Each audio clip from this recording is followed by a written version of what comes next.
Hello my dear friends, you're on the Military Summary channel, and today we will discuss the situation in Ukraine on the 2nd of June. Today we have a lot of very interesting news, so let's start. Yesterday we discussed that the Russians started their offensive operation towards Sviatohirsk, and we discussed the situation in this area, and according to the latest update, as far as I understand, the Russians established control somewhere here. So this is the area that is under the Russian control. Sviatohirsk is not under any control, according to the latest update I have. As far as I understand, the Ukrainians, they left Sviatohirsk. I can't tell you anything about Studionok, Sosnovo. I'm not sure if there are any Ukrainians in these towns, but I know for sure that Ukrainians left Sviatohirsk. And as we discussed yesterday, they moved towards the hill, and they established their position here. This is their positions. So we can say this is the current situation in this area by this evening of local time. So the Russians, they are here. They moved towards Yarova, and they stopped. And we know why did they stop.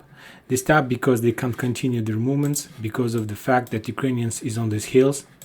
And of course the Russians tried to bomb this area heavily today, and they did this. They bombed this area very heavily, but as far as I understand, it didn't brought a lot of success. Of course, they did a lot of damage, but they couldn't move further, and for now they can't move further to establish control over entire Sviatohirsk. More than that, you see these small buildings. This is the church.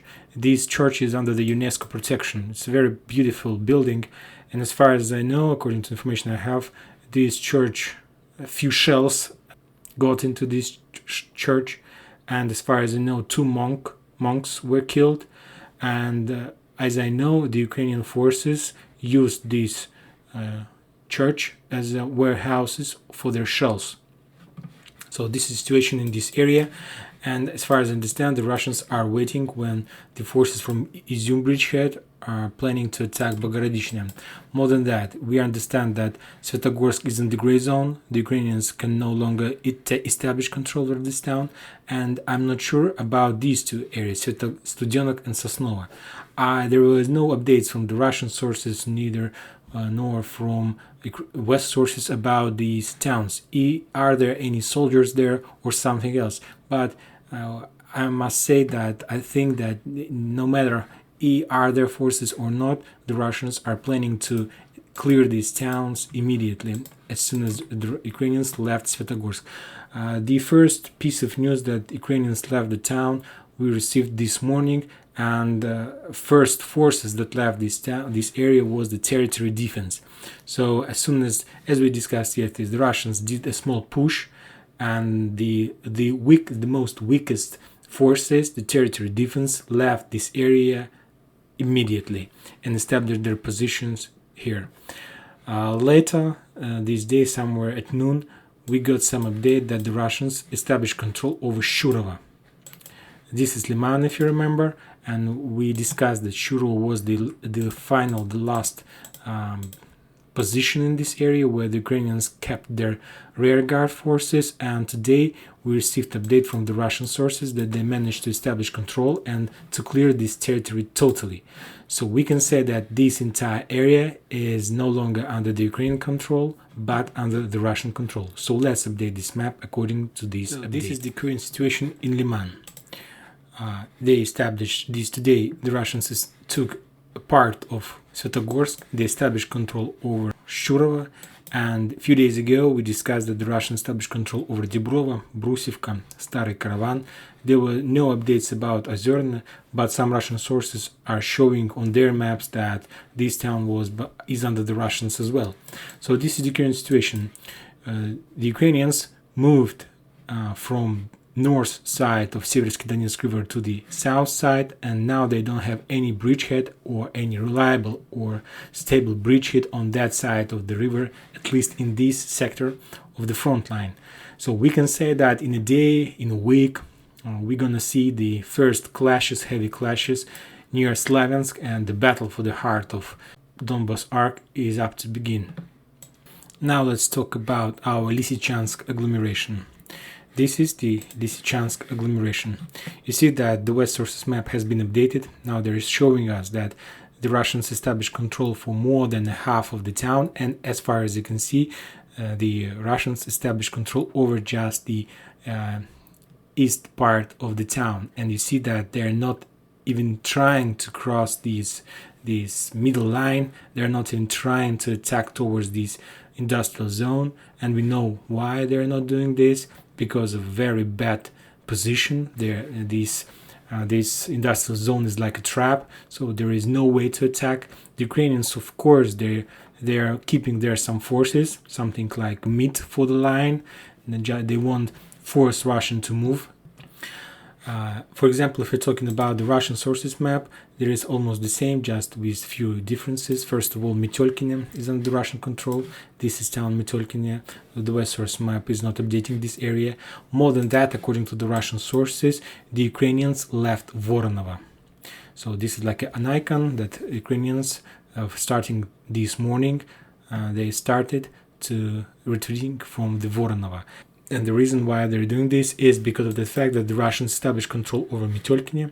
And if you remember a few videos ago, I told you that one of the important steps that the Russians should do is attack Sirotine. With help of this, they will be able to split these areas. And if the Russians are able to attack Sirotine and establish control over Sirotine, and I'm sure that tomorrow we're going to see this, we're going to receive this information, then the Russians will be able to attack Voronova from the back. So that's why the Ukrainian forces from Voronova are retreating towards Parivske and towards Lysychansk. So I think that in a day or in a two, we're going to see that all this entire front line disappears, and Ukrainians are planning to retreat towards Lysychansk, and we discussed why is that so smart. So let's update this area according to the last update we have. So this is the current situation exactly on this front of line. As you can see, the Ukrainians are controlling the coast, this area, from Borovske, Ustinovka towards the industrial zone. Voronova is already in the gray zone, and the Russians established control over Metelkine. So we'll see what's next in this area. Now let's take a look at our Zolote-Gorske area. As far as you can see, the West sources map has been updated.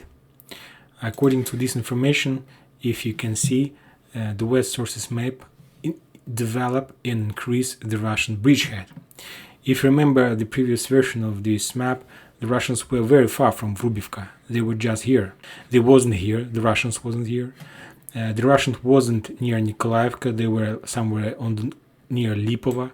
And if we're talking about Vasilyevka, Bilogorovka, the Russians were on the south of Berestova. And now, as far as you can see, the Russians is far on the north. So, as we discussed in the previous video, and as we understand, the Russians are moving towards the Lysychansk oil refinery plant. This is the plant. So they understand that it's impossible to cross Seversky Donetsk in this area. So that's why they decided to move to the north, to the Lysychansk oil refinery, towards Vrubivka, and from Vrubivka towards Laskutivka, Mirnaya Dolina, and update regarding Toshkovka. As far as I understand, the Russians couldn't establish control over Chihirova, so that's why the forces in Zolote-Gorske are still there. They're fighting and they're holding their position, because if the Russians were able to establish control over Chihirova, we would see another cauldron, or we would see another retreat operation of Ukrainians. But more than that, we have one very important update. According to the Russian sources map, if you take a look at this area, you're going to see one important icon. The map is not updated, but the icon says that according to the information, according to the very well-known Russian sources, according to the Russian forces in this area, the Russians established control over entire Kamyshevacha. We discussed Kamyshevacha a few times. You know that this is gray dots is the border of the town, so Kamyshevacha has two parts. The west one near the railroad station and the east one near Zolotoye. So according to that report, the Russians established control over entire Kamyshevacha, and they reached the border of town by the name of Zolotoye. So we can say that this entire area is under the Russians. As far as I understand, they couldn't establish control over Chirova, so they decided to create their first small cauldron in the area between Orekhova and Kumyshvacha. So Zolotoye, we can say, is already in operational tactical encirclement. So let's update exactly this part of front line for better understanding of the things that are going on right now in Zolote-Gorske area. So this is the current situation in this area. The Russians established control over this part of Kumyshvacha. The Russians established control over this triangle. There was the fortified area there, and the Russians established control just over this part of Toshkovka. These two parts is under the Ukrainians, and you can say that there's three separate parts. And now we see that the Russians are trying to cut this small cauldron, small bag. I'm not sure about the quantity of soldiers that located there, but I think that there are some soldiers, at least 1,000 soldiers they need to keep. But we understand that the Russians didn't establish control over Chirova, so that's why these forces still able to leave this territory. We see that according to the West Sources map, the Russians is right on the south and in the suburbs of Avdiivka. That means that the Ukrainians can't use this road for evacuation. They can, but it's very dangerous. It's much easier and much safe to use this road or to evacuate from this area using these fields. So that's why I think that in a day, maybe even tomorrow, we're gonna see that Ukrainians from this area are planning to retreat at least towards Girske, towards more reliable and safe position, because from Girske you are able to use this road, fields and these roads to evacuate from this area towards the Lysychansk. And this is the reason why the operations toward Chirova becomes more and more impartial and more vital for the Russians. If they want to encircle this entire army, they need to hurry up and to work this Chirova out, because if they are not able to do this, the Ukrainians in Lysychansk agglomeration are going to receive very nice reinforcement, around 4,000 of Ukrainian soldiers, because we know that there are 4,000 of Ukrainians in this area. So let's take a look at this area from this map. So the Ukrainians are here in Zolotoye. Orekhova is under the Russians. This is the part of Kumyshvacha. This is the railway station. This is Kumyshvacha, so the Russians are here. And the Ukrainians in here. There is nothing interesting in this area, just regular fields, some forest, nothing more. The only one important area is this small hill, but it's very small, it's not very big, but maybe it can help a little bit to Ukrainians, but not so much. And the only one way, as we discussed, for the Ukrainians is to escape towards using these fields. If you remember, we discussed that one of the road that Ukrainians can use is between two forests. So using these local roads, local fields, these two, they can escape from this area. This is the area I'm talking about. So between these, if the Russians are able to establish control over Chirova, they still have these fields. This one, it's nice position. Of course, it's very dangerous to keep a lot of forces at the same time in these fields. It's a very nice position to cover this area with artillery. There is no civilians. But if they are planning to use this area like small parties, with small groups, they will be able to retreat. So we'll see what's next in this area. Now let's take a look. Now Lysychansk oil refinery plant. This is the plant. And as you can see, the Russians are near Berestova, near Nikolaevka. If you take a look at this map, you're going to see this, that the Russians are there. So this is Nikolaevka, this is Berestova, so the Russians are very close, like 9 kilometers. So the Russians are here and here. So as you can see, there is no barriers for the Russians from this area to attack this oil refinery. It won't be very easy, but this is a very nice step to encircle the Lysychansk agglomeration totally. Just they don't even need to establish control, because it's like industrial zone, and you see that I'm sure that this area is well prepared for to stop the Russians, but they need just to get to Volchayarovka, to Sporne, and using these two positions to block posts, they will be able to cut the road of life and then we can start counting days when Lysychansk is going to fall. But if we are moving to the south, if we're moving to the Bakhmut, I know that Ukrainians are preparing their army in this area, somewhere here. They're preparing their powerful group, and their main idea to counter-attack the Russians, to start their counter-offensive operation in this area, with one reason, to deblockade the road. To tell the truth, I'm not sure about the reason of this attack. You want to deblockade and to keep this area, or you want for a long time, or you want to deblockade to give opportunity and chance to these Lysychansk area forces to retreat. For now, I don't have an answer to this question, so we'll see what are they planning to do next in this area. So we see that the Russians, they're develop and increase their bridgehead near Popasna, and now they're moving towards the Lysychansk oil refinery plant. Now let's move to the south. There is one small update regarding Novoluganska and Liman. If we take a look at the Russian sources map, we're gonna see that the Russians established control over Dolomitne. This map shows that this town is in the gray zone, but there was an update a few days ago that the Russians established control of Dolomitne, and this morning we had some update that the Russians entered Novoluganska and established control over the suburbs of this town. So we can say that the Russians move here. They blocked the road. You see that even West Sources map has been updated a little bit. So they move to the north, and from the south they move to the northeast and establish a small control over the border of this small town. And the main idea, of course, to attack and to establish control over this plant. This is the nice position for the Ukrainians, and they're keeping their forces there. So this is the current situation in this area. The Russians established control over Dolomitne. They established control over some part of Novoluganska, and a few days ago, when the Popasna flower bloomed, the Russians established control over the town Vidrezhenie and Rote. And this is the area that is under Ukrainians' control exactly in this part of the front line. And the main heart, main center, of course, the Ugledarska plant. This is the energy plant, very big building.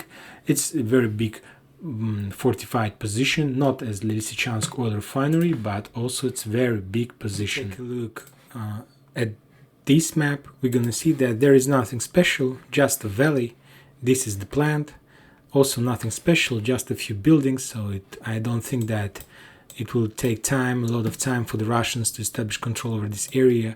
More than that, they're attacking this area from three sides. This is Dolomitne, from this area Novolugansk, from this area this is the dam that Ukrainians tried to blow up a few times, and also from Vidrezhenie and Rote. So I think that also in a day, in a 2, or maybe in a week, this territory is going to be under the Russian control. Let's take a look at this area. This is our Avdiivka cauldron. There was a very interesting situation, a lot of interesting situation these days. First of all, there was two very big attacks. The Russians were trying to attack in this area of Avdiivka flower, we can say as well. This is the attack, and the Russians were trying to attack from this area towards the northwest. And it was a tank attack, there was 2 attempts. The Russians used 2 groups of tanks, armored tanks, and as far as I understand, Ukrainians managed to defeat them, and there was a lot of losses in this area. So the Russians lost a lot of tanks. From another side, from Avdiivka industrial zone, the Ukrainians were trying to make a breakthrough, because as you see, the Russians established control over the town Novosilovka, and they cut this road, the road that connected Avdiivka with the big land, with Konstantinovka. There is still local roads in this area, but they're not so effective as the main road. So that's why the Ukrainians made another attempt of breaking through, and they lost around 70 soldiers and around 2 tanks and some armored vehicles in this area. Let's say a few words about the Kherson bridgehead. You know that during the last few days, during a week, the Ukrainians were trying to make offensive operation in this area. We know that they crossed the river in this area and they established control over David Brode and even established small bridgehead. More than that, they were trying to attack from the north, from the Kryvyi Rih towards the Kherson. But according to the latest update I have, the Ukrainians were totally defeated. They had a lot of losses. They lost around 2 BTG in this area and vehicles for 2 BTG. But the most important is that they are still trying to make some offensive operation in this area. They are still collecting forces here. And as far as I understand, they are planning to continue their offensive operation in this area. So we'll see what they're planning to do. And that's it for today. Thank you for watching. Subscribe to my channel, put your likes, and enjoy your day. Bye bye.